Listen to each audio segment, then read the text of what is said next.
নমস্কার, আমি মনীষা। আজকে রান্না শুরুর আগে কিছু বলতে চাই বা একটু কিছু মনে করাতে চাই। 2025-এর ঠিক শেষের দিকে গীতা পাঠ অনুষ্ঠান যে হয়েছিল আমরা সেটা সবাই জানি, আর সেখানে 5 লক্ষ মানুষ গীতা পাঠ করেছিল। সেই অনুষ্ঠানে ভেজ প্যাটিস বলে চিকেন প্যাটিস খাওয়ানো হয়েছিল, নিশ্চয়ই আপনাদের মনে আছে। এটা নিয়ে খুব নোংরা রাজনীতিও হয়েছিল, খুব খারাপ লেগেছিল। তো আজকে আমার এই রান্নাঘরে মানে রুদ্রবার্তার রান্নাঘরে রুদ্রদারি আবদারে ভেজ প্যাটিস কিভাবে বানানো হয় সেটাই আপনাদের শেখাবো, যাতে কোনোদিন আপনাদের এই বিপাকে না পড়তে হয় আর নোংরা রাজনীতির মধ্যে না আপনাদের ঢোকানো হয়। সেই জন্য আজকে চলুন রুদ্রবার্তার রান্নাঘরে সুন্দরভাবে একদম সম্পূর্ণ নিরামিষভাবে ভেজ প্যাটিস শেখাবো, এবং সেটা কেমন লাগলো অবশ্যই কমেন্টস করে জানাবেন। চলুন। প্যাটিস বানানোর জন্য এখানে আমি 500 গ্রাম ময়দা নিয়েছি। স্বাদ মতো এতে লবণ দিয়ে দিচ্ছি, চিনি দিয়ে দিচ্ছি 1 চামচ, আর তেল এখানে বেশ অনেকটা পরিমাণে দিতে হবে, তবেই কিন্তু খাস্তা হবে। কতটা দিয়েছি পরিমাণ বলছি না, তবে আমি দেখিয়ে দিচ্ছি কতটা পরিমাণ দিয়েছি আপনাদের বোঝাবার জন্য। এই দেখুন, তেলটা কিন্তু এইভাবে হাতে ঘষে ঘষে মাখতে হবে। দেখুন, এরমভাবে মুঠো করলে যেন ডেলা হয়ে যায় এবং ভাঙবার সময় যেন বালির মতো খসে পড়ে, তবেই কিন্তু ময়ম হলো।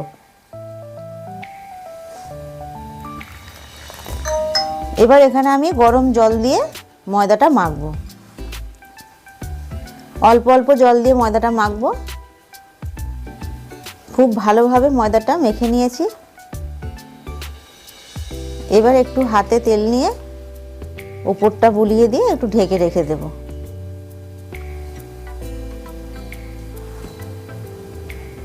এই ঢাকা থাক, ততক্ষণে পুরটা বানিয়ে নিই। পুরটা বানানোর জন্য এখানে আমি 5টা আলুকে সিদ্ধ করে নিয়েছি, জল মানে খোসা সহ, আর তার সঙ্গেই কিছু মটরশুঁটি সিদ্ধ করে নিয়েছি। আর এখানে পনির নিয়েছি 150 গ্রাম।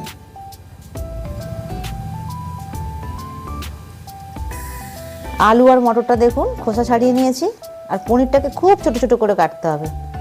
দেখুন ছোট ছোট করে কেটে নিয়েছি। এখানে ধনে, জিরে, মৌরি, এটা ভেজে নয় এমনি, এটা হামল দিস্তিতে আধ ভাঙা করে নিয়েছি।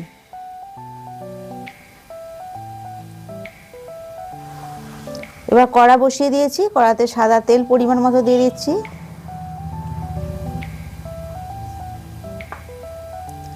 এবার যে ধনে, জিরে, মৌরিটা আমি আধ ভাঙা করে রেখেছিলাম হামলদিস্তিতে, সেটা আমি 3 টেবিল স্পুন দিয়ে দিচ্ছি, মানে 3 চামচ দিলাম।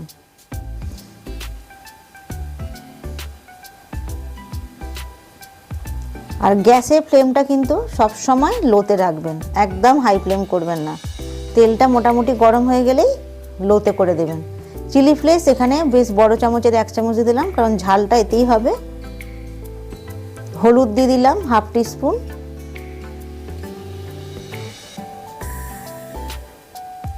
ধনের গুঁড়ো 1 টিস্পুন,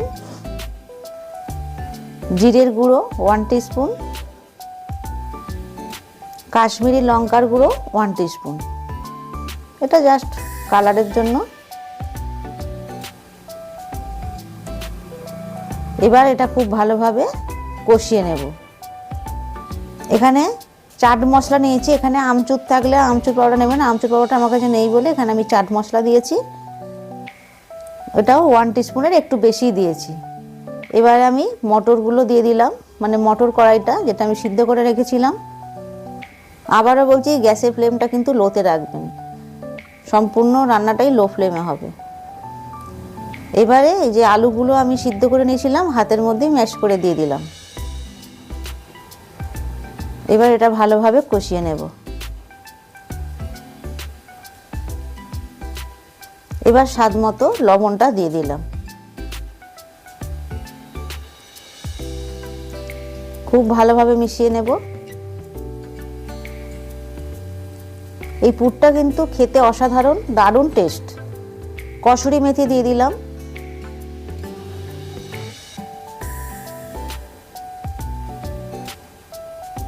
ওই 1 চামচ মতো দিয়েছি, দিয়ে ভালো করে আবারও কষাবো।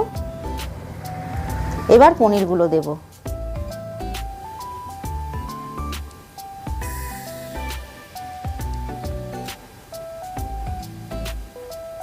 খুব ভালোভাবে পনির দিয়েও কষিয়ে নেব। পুরটা আমাদের একদম রেডি হয়ে গেছে। দেখুন গ্যাসের ফ্লেমটা কিন্তু আমি লোতে রেখেছিলাম, সম্পূর্ণ রান্নাটাই আমি লো ফ্লেমে করেছি।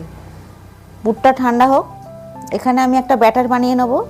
তার জন্য এখানে নিয়েছি ময়দা, বেশ বড় চামচের 3 চামচ মতো। এটা পুরোটাই তেল দিয়ে গুলে নেব। খুব ভালোভাবে এটা গুলে নিতে হবে, কোনো ডেলা না থাকলে মানে যেন না ডেলা থাকে আর কি এর মধ্যে। খুব ভালো করে মিশিয়ে নেবেন। এবার দেখি ময়দাটা ততক্ষণে ভালোভাবেই সেট হয়ে গেছে। এই দেখুন,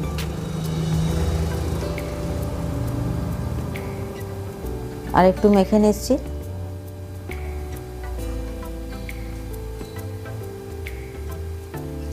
এবার এ থেকে আমি যেমন রুটি হয় ওরকমই লেচি কেটে নেব।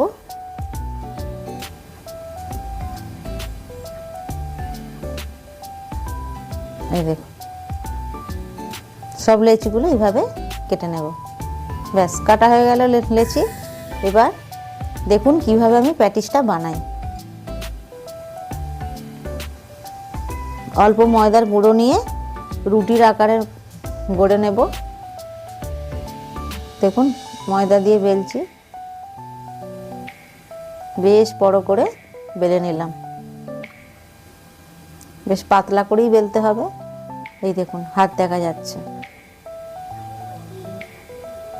এইভাবে প্রত্যেকটা বেলে নেব। কয়েকটা বেলে নিয়েছি। এবার এই বেলার যে রুটি বেলেছি তার মধ্যে এই যে ব্যাটারটা বানিয়ে রেখেছিলাম চামচের সাহায্যে পুরোটাই স্প্রেড করে দেবো। দেখুন মানে মাখিয়ে নেব সবটাই। এই দেখুন ভালোভাবে মাখিয়ে নিচ্ছি। এবার এর মধ্যে শুকনো ময়দা ছড়িয়ে দেব।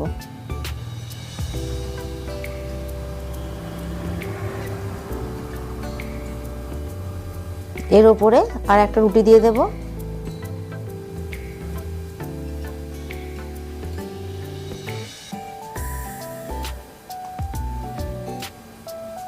টেনে টেনে একটু সমান করে দিচ্ছি। এর ওপরে আবার ব্যাটারটা দেব। খুব ভালোভাবে কিন্তু ব্যাটারটা মাখিয়ে নিতে হবে। আবারও শুকনো ময়দা দিচ্ছি। এইভাবে 5খানা আমি পরপর করে নেব।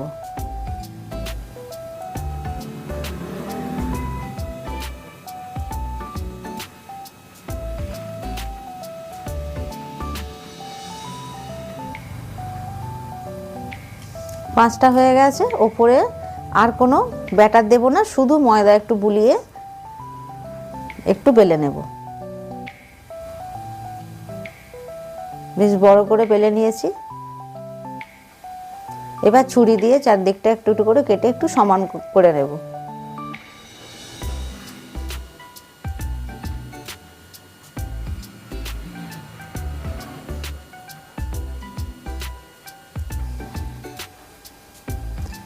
সমান করে কেটে নিয়েছি। এবার মধ্যিখান থেকে আবারও একটা ভাগ করে নেব।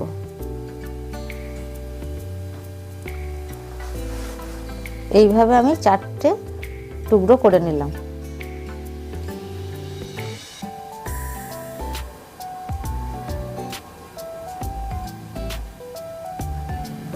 দেখুন এবার এর মধ্যে আমি পুরটা দেব।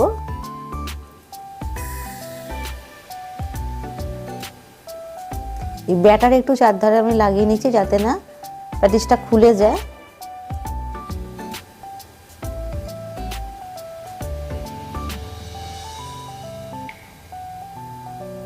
এবার মধ্যিখানে পুরটা দেব।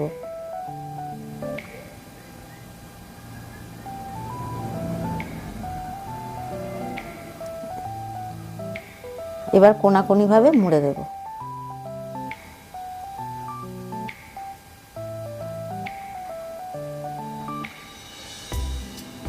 হাত দিয়ে একটু চেপে চেপে দিচ্ছি যাতে না খুলে যায়। দেখুন একটা প্যাটিস আমার বানানো হয়ে গেল। এইভাবে প্রত্যেকটা প্যাটিস আমি বানিয়ে নেব। তেল এখানে গরম করতে দিয়েছি। এখানে কিন্তু তেলটা বেশি গরম করা যাবে না। মোটামুটি হাত দেওয়া যাবে সেরকম গরম করতে হবে।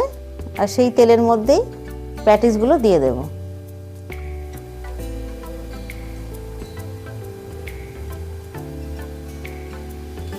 প্রথমে এক পিঠ হয়ে গেলে আপনি ভেসে উঠবে, তারপর কিন্তু আমরা উল্টাবো। ওপর থেকে একটু তেল দিয়ে দিচ্ছি, দেখুন একটু ভেসে উঠেছে না, ভেসে উঠতেই আমরা অপর পিঠ উল্টে দেব।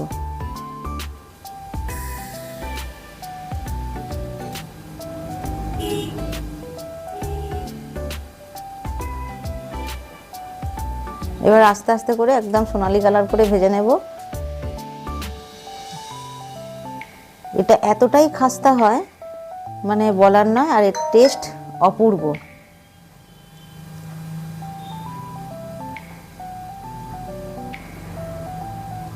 দেখুন প্যাটিসগুলো ভাজা হয়ে গেছে, আর কত সুন্দর পাট পাট হয়েছে দেখুন।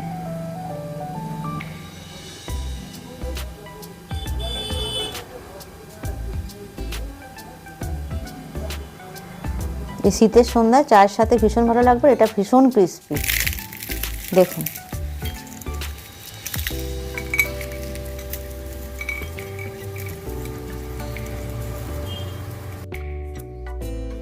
কি কেমন লাগলো ভেজ প্যাটিস? আশা করি ভালোই লেগেছে। তাই এই রুদ্ধভর্তা রান্নাঘরের চ্যানেলটা সাবস্ক্রাইব করুন, প্রত্যেকের সাথে শেয়ার করুন।